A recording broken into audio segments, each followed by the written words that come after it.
From haunted theaters, prisons, and churches to graveyards and dolls, South Carolina boasts an abundance of ghostly tales. Chester, South Carolina is no exception. Chester is a city in Chester County, nestled between the Rock Hill, Charlotte area and Columbia, South Carolina. It is at the center of a growing county and diverse economic and agricultural region, with a rich, proud heritage and a progressive vision for the future. It is also home to one of South Carolina's most haunted places, the Chester Little Theater. The Chester Little Theater is also known as the Dreamland Theater as early as 1913. With such a long history, the theater has become a hotspot for paranormal activity. Witnesses have reported apparitions and eerie noises. Follow along as we talk with author Tally Johnson about the haunts of Chester, South Carolina. Hi, Facebook friends and library friends. I'm out here with Michelle in Chester, South Carolina, and we have an amazing person that we're meeting with today. We're actually meeting with the author of Ghosts of the PD, Ghosts of South Carolina Midlands, and the Ghosts of South Carolina Upcountry, the amazing Tally Johnson. And I have read all of these books, so I'm having a little fandom, I guess is what you call it. Is that what you call it? Because I love his books. So I'm really excited to have this opportunity to meet you, and looking forward to reading your next book, which is called Civil War Goes to South Carolina. Yes. So be looking for those books in our library also, or your local library. And I implore you to check out all of Tally Johnson's books because they're really, really good. So anyway, like I said, we're out here in Chester, South Carolina with Tally Johnson, and he's going to be walking us through a few of the myths, legends, and ghost tales of this area. And the first one we're at is actually this building right here, which is the Powell Theater. So I'm going to lead it over to Mr. Johnson. He's going to tell us all about it. Okay. Like I say, the old Powell Theater started out as a movie theater in Chester, and then early 70s it got moved into being the home of the Little Theater for about the next 30 odd years. There's probably about 10 active ghosts in the building, one of which is backstage. A lady was working on costumes for a show by herself in the building, and she heard a bang on the back wall and thought nothing of it, thought a kid was playing a prank. Found out the next day that a body had been dumped in the dumpster out back. Where that dumpster was is now the backstage restroom. And there is nothing more fun than being in a room about the size of a trash can with a pull chain light, especially if you're a male trying to take makeup off and the light goes out by itself. And then the door locks from the outside. That is a unpleasant experience. I can only imagine. Also on the stage here, there have been reports of cylinders of lights that move by themselves. A green one and an orange one. The green one kind of goes horizontal, and the orange one kind of bounces in a zigzag. When the theater's not in use, the main power breaker is off, and you have to remember to cut it on before you start rehearsal or anything. And those lights are mainly seen before the main breaker is engaged.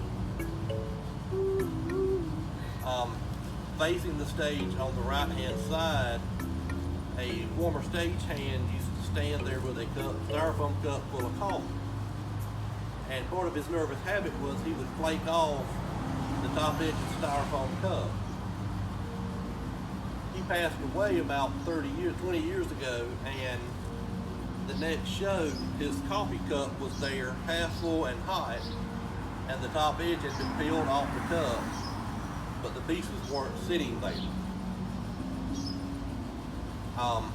which was fun for everybody. During one investigation, the theater has the balcony, which is where the African American patrons had to sit in the 50s and 60s, and there are light standers that are about 8 feet tall about 10 feet apart on that edge of the balcony. And I happened to glance up, and a gentleman in his mid-50s, balding, horn-rimmed glasses, green shirt and brown pants, was standing there with his arm crossed, looking down at the stage in a light stanchion. Not in front of, not behind, but it was coming out of the top of his head. So I don't think it was a living person. There have been voices on the stage, footsteps in the auditorium. The door here is the door to the for the balcony access. And during one investigation here, a friend of mine said, go down the stairs and check and make sure the alley door is locked. I thought nothing of it. I walked down the stairs and I hit the landing. And if you've ever watched wrestling, especially back in the old days, people walked into a choke slam. The guy grabs them by the neck and picks them up off until they're walking in air. Yeah, that was me. About 75 pounds ago, but nonetheless. I'm standing there, you can see the red marks on my neck where I'm being held, and then I get slapped. And it seemed like I was there for probably an hour, but I'm sure it was about, a minute at most. The gentleman behind me is laughing like a fool and finally reaches out, grabs my belt, and pulls me back to the staircase off the landing. I turned around and read him up the country, got him everything but a child of God. And he said, I just wanted to see if she was here. And I'm like, who was here? And he told me that back in the 50s, a cleaning lady, African American, was assaulted on that balcony, on the landing. During the assault, she hit her head on the metal edge of the steps and passed away in the night. No assailant was ever caught, but the assumption is he was a white male because she does not like white males. That's information that would have been handy to know before I started down the stairs.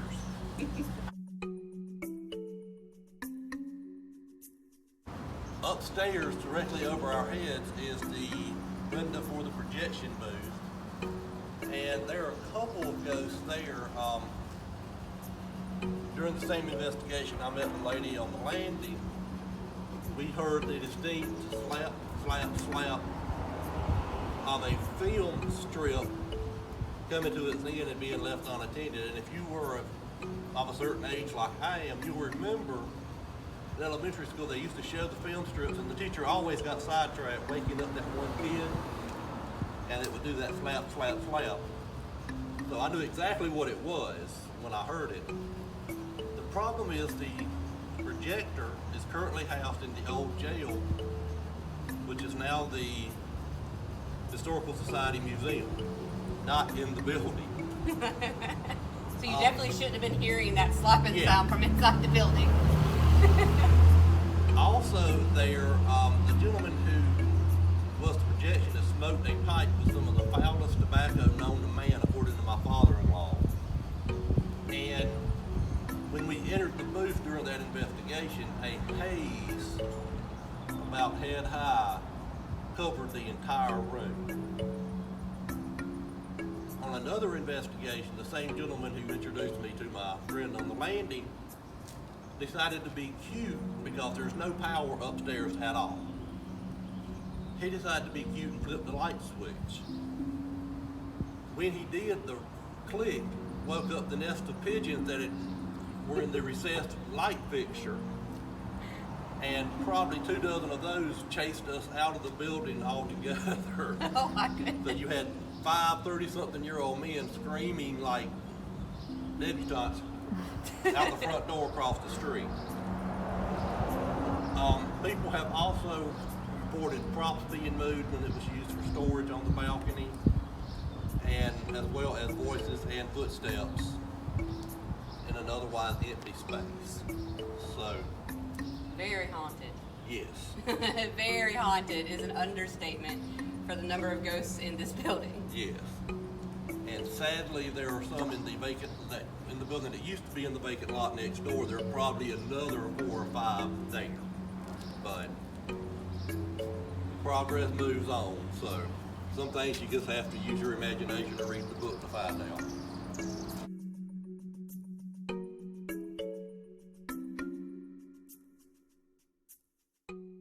The building behind us is the former Bell Annex, which was the home of the Chester Telephone Company until, if I remember right, the late 1960s. Chester Telephone Company was founded by the Bell family, and the ghost in this building dates back to July of 1932. A gentleman named Dan Bell was the son of the founder, and he apparently worked on lines or whatnot. Came back to the office and was apparently dirty from work and had to have a shower. So in the basement, there was a boiler and a stand-up shower. He decided to light a gas lamp with a match. When he did, there was apparently a gas leak and the boiler exploded. When the boiler exploded, Mr. Bell got the brunt of it and got 90% of his body covered in third-degree burns. He still had the presence of mind to run upstairs to where the long-distance operators were and get the 3 of them out. Mr. Bell died about a week after the boiler explosion.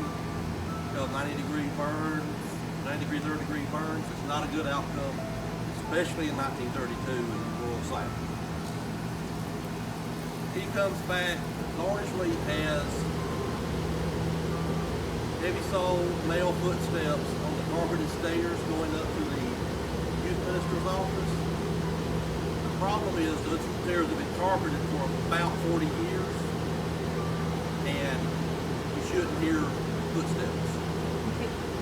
At one point, a former minister fussed at the church secretary for being too loud on the phone, and she was out front smoking when the voices were heard.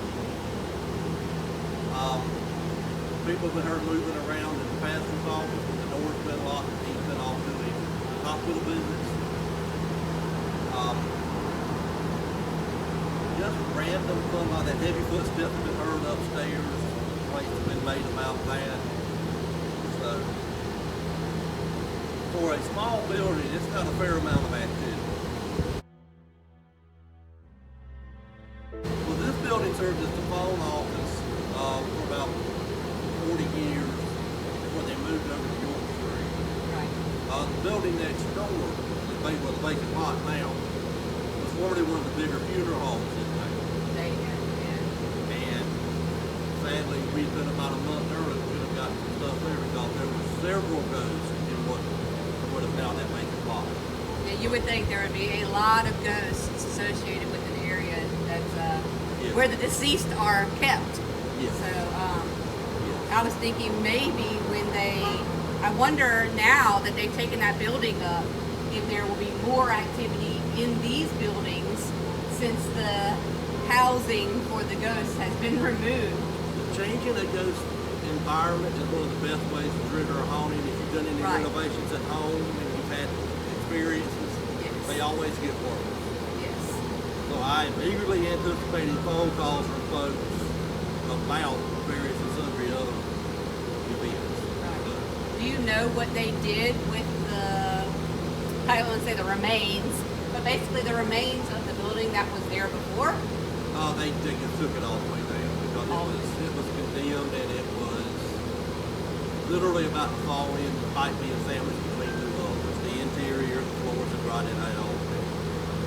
It was in bad shape 20 years ago, so I can only imagine what Right. 20 years of neglect.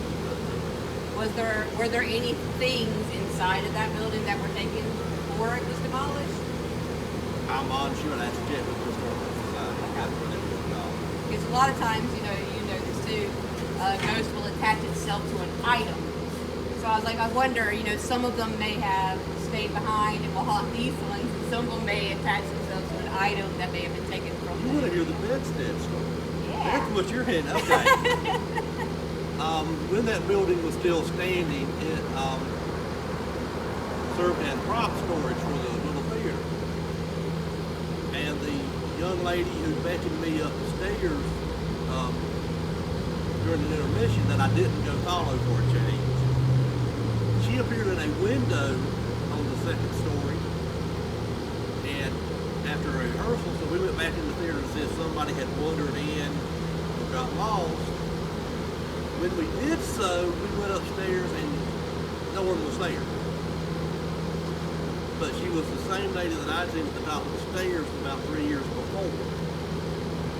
And after doing research, there was no lady is connected with the building that matched the description. Short, long, straggly hair, high-neck Victorian dress.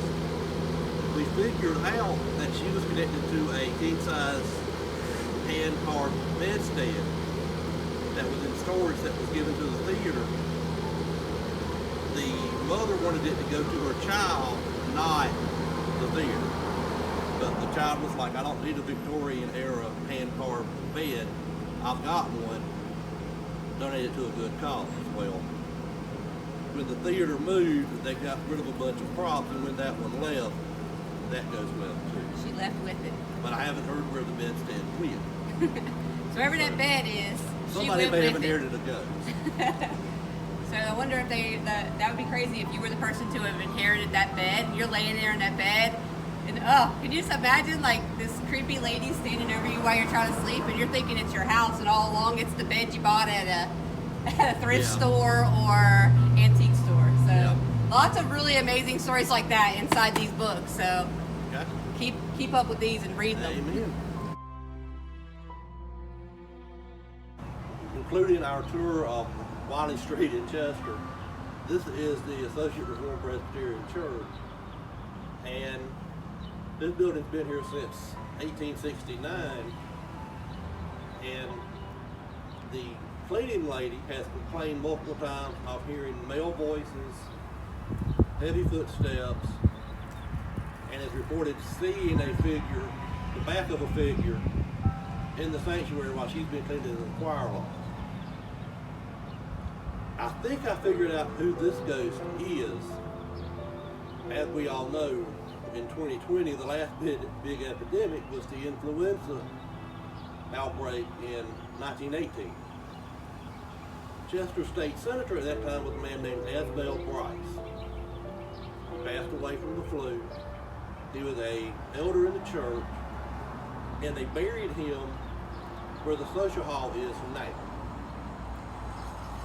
And about 40 odd years ago, when they built the social hall, they moved his grave to the big city cemetery over at Evergreen. Again, you move objects around, renovate buildings, disturb graves, people take offense, living and dead. I think Senator Bryce has come back to A, make sure the church is in an appropriate condition, and B, to kind of remind folks that I was here once and I mattered.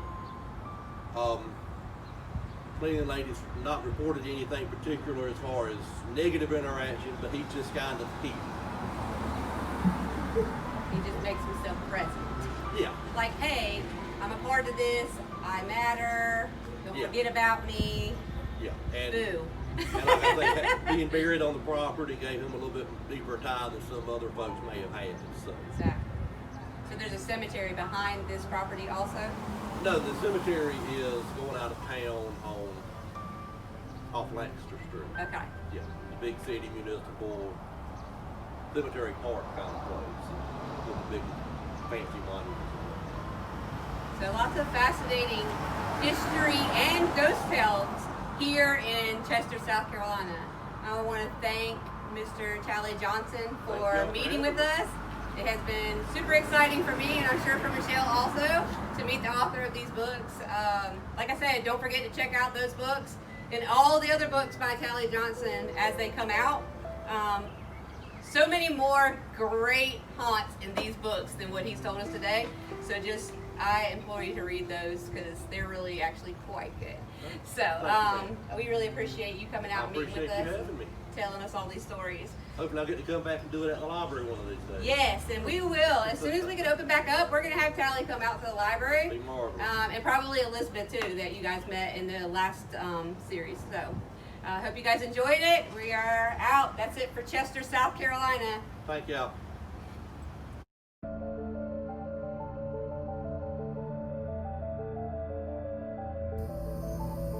Tally Johnson is an author and storyteller who focuses on the rich ghost lore of this native and home state, South Carolina. He is also the lead researcher for the State Paranormal out of Gastonia, North Carolina. Tally has written 4 books. The first 3, Ghosts of South Carolina Upcountry, Ghosts of South Carolina Midlands, and The Ghosts of the PD, were published by the History Press of Charleston.